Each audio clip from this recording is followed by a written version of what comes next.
नमस्कार, पोल पंच में आपका फिर से स्वागत है। मैं आपके साथ हूं नरेश कोश्यारी। आज आपने देखा होगा संसद में राहुल गांधी का बहुत आक्रामक अंदाज दिखा था। राहुल गांधी ने एक एक करके संसद में आज कई अहम मुद्दे उठाए हैं, जिसके बाद विपक्ष की स्थिति जो है वो बहुत बदलती हुई जा रही है। मतलब एक तरीके से आप कह सकते हैं कि देश की राजनीति में पिछले 10 सालों बाद ऐसा बदलाव नजर आ रहा है जो अब धीरे धीरे दिखाई दे रहा है। राहुल गांधी बहुत आक्रामक हैं, प्रधानमंत्री नरेंद्र मोदी भी उनका जवाब दे रहे हैं, अमित शाह भी उनका जवाब दे रहे हैं, राजनाथ सिंह भी खड़े होकर उनकी बात पर टिप्पणी करते हैं।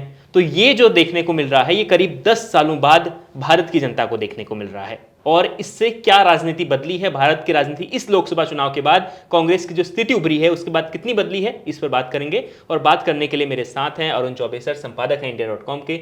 अरुण सर, बहुत बदल रहा है सियासी मिजाज देश का भी और देश की संसद का भी। क्या कहते हैं, क्या कितनी बदलने वाली है भारत की राजनीति? देखिए, भारत की राजनीति बहुत बदल रही है। आपकी बात कुछ हद तक सही है जी। क्योंकि अभी तक हमारे पास एक सशक्त विपक्ष नहीं था और इस समय जो है जिस तरह से इंडिया ब्लॉक का फॉर्मेशन हुआ जी। और उसके बाद से आप आज के जो लीडर ऑफ अपोजिशन के रूप में आपने राहुल गांधी का स्वरूप देखा, वो उसी बदलते हुए मिजाज का एक आईना है। और आप यूँ कह सकते हैं कि संसद में एक मजबूत विपक्ष जो है पैदा हो गया है। 2000 पिछले 10 सालों में आपने देखा था कि विपक्ष था ही नहीं। जैसे विपक्ष की मौजूदगी जो है एक तरह से नहीं, नगण्य रूप में हुआ करती थी, उस तरह से जो है चर्चा भी नहीं हो पा रही थी, या तो विरोध के स्वर दूसरे ढंग से थे। लेकिन इस समय देखा जाए तो कॉन्स्टिट्यूशनल तरीके से विरोध के स्वर यानी राहुल गांधी जो है लीडर ऑफ अपोजिशन के रूप में अब वो जिस तरह से अपनी बात कह रहे हैं, जाहिर सी बात वो दूसरे ढंग से मुखर हो गए हैं। और उन्होंने जो आज मुद्दे उठाए, आप देखेंगे कि राष्ट्रपति के अभिभाषण पे जो हमारे यहाँ संसद में परंपरा है कि पहली बार जब सरकार बनती है तो पहले सेशन में जो है राष्ट्रपति के अभिभाषण के ज्वाइंट सेशन के बाद में लीडर ऑफ अपोजिशन उसके ऊपर बोलता है और तमाम नेता जो है उस पर धन्यवाद ज्ञापन करते हैं। तो आज उन्होंने जो जिन बातों को उठाया उन्होंने, जिसमें एक अहम बात थी अग्निवीर वाली योजना, जिसको वो अपने न्याय यात्रा के संदर्भ के दरमियान जो चुनाव के पहले वो लगातार उठाते रहे थे कि किस तरह से वो, क्योंकि उसमें जो है वो डायरेक्ट जो है कनेक्ट हो रहे हैं युवाओं से। बिल्कुल। और हमारे यहाँ आप जान रहे हैं कि 35 वर्ष की उम्र के जो युवा हैं, 20 से 35 वर्ष की उम्र के युवा जो है जबरदस्त संख्या में है। बिल्कुल। वही आने वाले समय में जो है देश की दिशा और दशा निर्धारित करेंगे। तो उस कॉन्स्टिट्यूंसी को एड्रेस करने के लिए आप यूँ कहें कि उन्होंने जिस तरह से मुखर तरीके से एक बड़ा मुद्दा उठाया अग्निवीर का मुद्दा, इसलिए भी थोड़ा सा इमोशनल मामला भी है। वो यूथ के साथ जुड़ा हुआ। हमारे यहाँ अभी तक जो है जो आर्मी में लोग भर्ती होते, जो सेना के जो उसमें जो भर्ती होने की प्रक्रिया है वो परमानेंट यानी 15 to 20 ईयर्स तक लोग रिक्रूट होते थे। अब ये जो 4 साल वाली परंपरा, ये जो प्रयोग हुआ है, प्रयोग ही मैं कहूँगा, क्योंकि ये प्रयोग जो वेस्टर्न कंट्रीज में इवन जो चाइना में भी कम उसके लिए जो है ये भर्ती की प्रक्रिया, सेना में लोगों को, यूथ को भर्ती करने की प्रक्रिया शामिल है वहाँ पर। उसी मॉडल को हम लोगों ने फॉलो किया है, जबकि एक उसका पॉजिटिव एस्पेक्ट दूसरे हैं। बिल्कुल सर, बहुत सारे पॉजिटिव कॉन्फिडेंस है वो बहुत ही गजब का नजर आ रहा है। सीधे डायरेक्ट कह रहे हैं कि हमारी सरकार आएगी तो हम अग्निवीर को खत्म कर देंगे, हम इस बार अगले आने वाले चुनाव में गुजरात में आपको हरा देंगे। क्या कॉन्फिडेंस है राहुल गांधी का, बहुत जबरदस्त। ये कॉन्फिडेंस होना भी चाहिए, क्योंकि जिस तरह से उन्होंने जो है उत्तर प्रदेश, जो कि सबसे बड़ा जो हम यूँ कहें कि बीजेपी का गढ़ हुआ करता था, वहाँ से 80 सीट पे इन लोगों ने इस बार 400 पार के नारे में था कि 80 में 80 हम जीतेंगे, और उसमें से वो सिमट के 33 सीट पे रह गए हैं। और जाहिर सी बात है उसमें वहाँ पर की जो सबसे बड़ी जो अपोजिशन की पार्टी है समाजवादी पार्टी को मैं आपको बता दूं, आज उनके जो सुप्रीमो है इस समय अखिलेश यादव, उनका बर्थडे भी है आज। तो जिस ढंग से उन्होंने, राहुल गांधी ने सुबह बधाई भी दी, अखिलेश भाई जन्मदिन मुबारक, आपने ट्वीट पे दिखा होगा। तो जिस तरह से मुबारकबाद दी और एक साथ इन लोगों ने जो चुनाव लड़ा, उसमें जो आपस का जो प्रेम और आपस की जो राजनीतिक समीपता है वो दिखती है। और जिस तरह से वो लोग कॉन्फिडेंट हैं कि इस बार जो अभी बाई इलेक्शन 10 में होना है, उसमें से 5 या 6 सीट समाजवादी पार्टी के पास पहले से ही है। तो अगर वो रिपीट करते हैं, सीट को रिपीट करते हैं, अगर समाजवादी पार्टी और इंडिया ब्लॉक मिलके उसको रिपीट करके 1-2 सीट में इजाफा हो जाता है, तो वो बीजेपी के लिए फर्दर ब्लो होगा। तो इस तरीके का अगर कॉन्फिडेंस बना रहेगा, तभी ये लोग अपने जो कार्डर्स हैं और जो अपने समर्थक हैं उनमें कॉन्फिडेंस तभी दे पाएंगे जब जितने आक्रामक ये लोग होंगे। आपने उत्तर प्रदेश की बात की, उत्तर प्रदेश में जिस तरीके से समाजवादी पार्टी ने अपने प्रदर्शन दिखाया है 2019 के माफ़ कीजिएगा 2024 के लोकसभा चुनाव में, उसके बाद तो समाजवादी पार्टी का उत्तर प्रदेश में लोगों का मानना है कि अगर यही वाला जो उनका जो चल रहा है, उनकी साइकिल जिस तरीके से चल रही है, अगर इसी गति से चली तो वो विधानसभा चुनाव भी जीत जाएंगे। लेकिन इसी के साथ बसपा ने भी अपना काडर मजबूत करने के लिए पांव पसार दिए हैं। बसपा को लग गया है कि अगर अभी कुछ नहीं किया गया तो पार्टी खत्म हो जाएगी, और मायावती ने बहुत मेहनत करनी शुरू कर दी है। क्या लगता है कितनी बदल रही है उत्तर प्रदेश की सियासत? देखिए, आपने जैसे समाजवादी पार्टी की बात की, समाजवादी पार्टी में जब नेताजी थे, नेताजी मुलायम सिंह यादव जिनको प्यार से लोग नेताजी कहते थे, नेताजी के टाइम में भी जो है कभी समाजवादी पार्टी जो है 35 से ज़्यादा पार नहीं कर पाई। एक बार जबरदस्त जीत हुई थी तब वो लोग 35 MP जीते थे नेताजी के टाइम में। इस बार 37 जीतना, वो कॉन्फिडेंस जो है एक कदम आगे बढ़ चुके हैं अखिलेश की अगुवाई में। इसी वजह से लोग सोच रहे हैं, पिछली बार वो तकरीबन 110 या 20 सीट के करीब जीते थे असेंबली इलेक्शन में।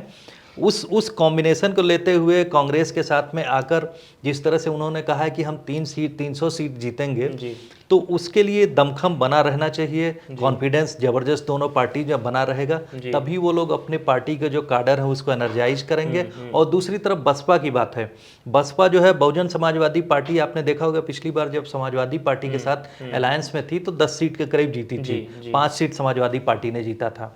तो उनके साथ उस समय पॉजिटिव ये था कि उनका दलित वोट बैंक जो कि उत्तर प्रदेश में तकरीबन 21% है, प्लस मुस्लिम वोट बैंक वो भी तकरीबन 14-15% है। सपा का वोट तो फिर तो और साथ में समाजवादी पार्टी का वोट जुड़ गया था। तो ये लोग जब अलायंस में जुड़ते हैं तब एक कॉम्बिनेशन अच्छा होता है।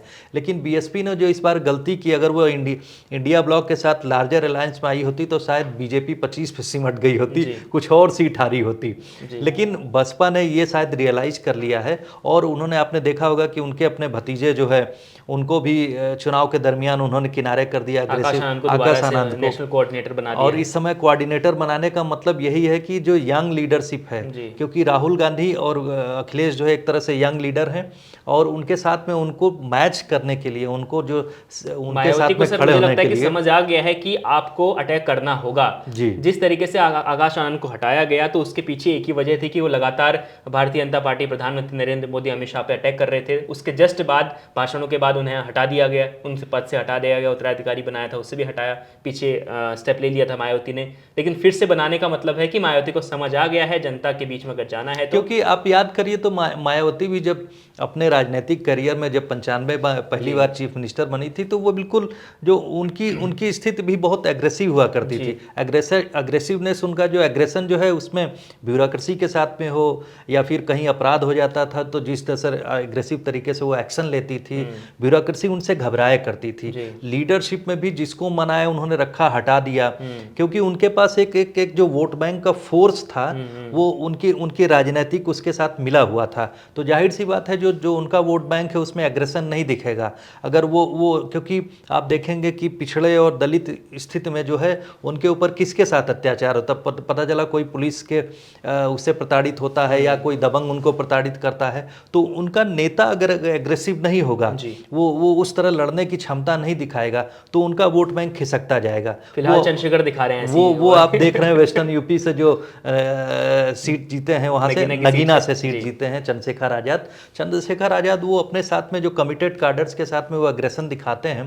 आपने देखा होगा कि दिल्ली में भी जब पिछले साल वो चल रहा था तो उस दरमियान भी उन्होंने अपने कार्डर्स के साथ, उनके साथ मैं बताऊं कि ऐसा नहीं है कि सिर्फ वो दलित वोट बैंक तक सीमित है, उनके साथ में उनकी सीट पे जो मुस्लिम वोट बैंक है उन लोगों ने उनको समर्थन दिया है। तो एग्रेशन के साथ में आपकी लीडरशिप जब फोर फ्रंट पे आएगी उसके साथ कार्डर्स का कॉन्फिडेंस होना बहुत जरूरी है। बिल्कुल सर, और चुनाव के बाद से ही हम देख रहे हैं कि हालांकि सरकार एनडीए की गठबंधन की सरकार बना ली है, भारतीय जनता पार्टी ने गठबंधन की सरकार बना ली है, लेकिन कॉन्फिडेंस जो है भारतीय जनता पार्टी का बिल्कुल यहाँ पर कम नजर आ रहा है। संसद से लेकर सरकार बनाने तक, पहले जब सरकार बनी थी दो टर्म में तो हमने देखा था कि बड़ा कॉन्फिडेंस था नेताओं में भी, भारतीय जनता पार्टी के कार्यकर्ताओं में भी, लेकिन संसद में भी वो कॉन्फिडेंस नजर नहीं आ रहा। ये कॉन्फिडेंस आप इसलिए कह सकते हैं, कॉन्फिडेंस तो है लेकिन इस समय जो नैरेटिव बन गया है, नैरेटिव इस तरह से जैसे कि जो समीक्षा भी हुई, बीजेपी ने अपनी हार की जो समीक्षा की है तो उसमें उन लोगों ने बात स्वीकार की है, जो रिपोर्ट्स आ रही हैं कि जो इन लोगों ने नैरेटिव, अपोजिशन ने जो नैरेटिव बनाया कि कॉन्स्टिट्यूशन हम चेंज कर रहे हैं, आरक्षण हटा देगी इस बार जब बीजेपी 400 पार आ जाएगी, तो ये नैरेटिव जो है लोगों के मन में घुस गया। इसी वजह से यही एक बहुत बड़ा कारण था कि लोगों ने जो है उनको नकारा, उनको जो है उत्तर प्रदेश में इतनी कम सीटों पे सीमित कर दिया। और भी जगहों पे जो जीत हुई है तो ये नैरेटिव बहुत काम आया। उसी नैरेटिव की वजह से जो है उनका नैरेटिव, अपोजिशन का नैरेटिव बहुत प्रभावी हो गया है। बिल्कुल, सोशल मीडिया कहा जा रहा था कि भारतीय जनता पार्टी दावा करती थी, उनके नेता दावा करते थे कि 2047 तक हम सरकार में रहेंगे, तो वो तो लगभग ये अब नहीं होने वाला है, क्योंकि 2024 में ही एक बड़ा ब्रेक खड़ा। देखिए, राजनीति में मैं इन सब इस तरह की नहीं होने वाला, इस पे मैं कुछ नहीं कह पाऊंगा, क्योंकि राजनीति बहुत, आप जानते हैं कि अनिश्चितता से भरी हुई वो होती है। तो आने वाले नेक्स्ट ईयर में क्या होगा, यानी 27 का चुनाव जो कि आप देखेंगे, अभी इसी साल जो अक्टूबर में चुनाव होने हैं, आप देखेंगे कि विधानसभा चुनाव होने, महाराष्ट्र में या फिर हरियाणा का चुनाव होना है, इवन झारखंड में भी शायद चुनाव है। तो इन सब जगहों पे चुनाव होगा। तो इसमें सबसे महत्वपूर्ण उसमें महाराष्ट्र है। महाराष्ट्र में अगर ये कोalition काम नहीं, महायुति जो है अगर रिक्वायर्ड नंबर यानी फिर से सरकार में नहीं आती है, तो वहाँ से फ्रिक्शन शुरू हो जाएंगे। प्लस दूसरी बात आप देखेंगे कि जेडीयू के साथ जो समझौता चल रहा है, टीडीपी के साथ चल में रहा है, वो आपस में अंडरस्टैंडिंग बहुत अच्छी है। लेकिन जब वो सरकार कमजोर होती है तो लीडरशिप पे क्वेश्चन उठता है, उसकी पॉपुलैरिटी पे क्वेश्चन उठता है। ये सब डिबेट तो शुरू हो चुका है, ऐसा नहीं है अभी बीजेपी में पुरजोर तरीके से नहीं है, लेकिन कहीं ना कहीं अंदर खाने में आप कह सकते हैं, जिस तरह से रिपोर्ट आती हैं, रिपोर्ट्स आ रही हैं, असंतुष्ट लोग जिस तरह से, मतलब यूँ कहें कि दबी हुई जुबान में बातें करना शुरू कर दिए हैं। बातें तो शुरू हो गई हैं, अब ये किस तरह से सामने आएंगी आज के 1 साल बाद, ये इस लोकसभा इलेक्शन के बाद में, इस पे फिलहाल हम लोग जो है इंतजार कर सकते हैं। बिल्कुल। तो देखिए, लगातार हम देख रहे हैं कि संसद में इस वक्त बहुत गर्मजोशी के साथ विपक्ष के नेता जो हैं राहुल गांधी वहां पर आवाज़ उठा रहे हैं। आज का दिन जो था संसद में बहुत महत्वपूर्ण था, क्योंकि आज प्रधानमंत्री नरेंद्र मोदी के सामने सीधे राहुल गांधी थे और प्रधानमंत्री नरेंद्र मोदी ने भी उनका जवाब दिया, अपनी सीट से उठे और उनकी बातों का जवाब दिया। गृह मंत्री अमित शाह अपनी सीट से उठकर राहुल गांधी की बातों का जवाब दे रहे थे, और साथ में राजनाथ सिंह से तो थोड़ी गहमा गहमे भी हो ही गई थी अग्निवीर वाले मसले पर। तो ये जो तमाम चीज़ें हैं, ये भारत की जो राजनीति है उसमें कई बदलाव ला रहे हैं, और ये संकेत दे रहा है कि आने वाला जो चुनाव है, आने वाले प्रदेशों के विधानसभाओं के जो चुनाव हैं, उसमें जो है सभी को बहुत कांटे की टक्कर देखने को मिल सकती है। महाराष्ट्र में तो कांटे की टक्कर है ही, अन्य प्रदेशों में भी दिख सकती है। और लगातार इसी तरह हम चुनावों से जुड़ी और देश की राजनीति पर क्या कुछ हो रहा है आपको जानकारी देते रहेंगे। लगातार देखते रहिए पोल पंच। आपका बहुत बहुत शुक्रिया।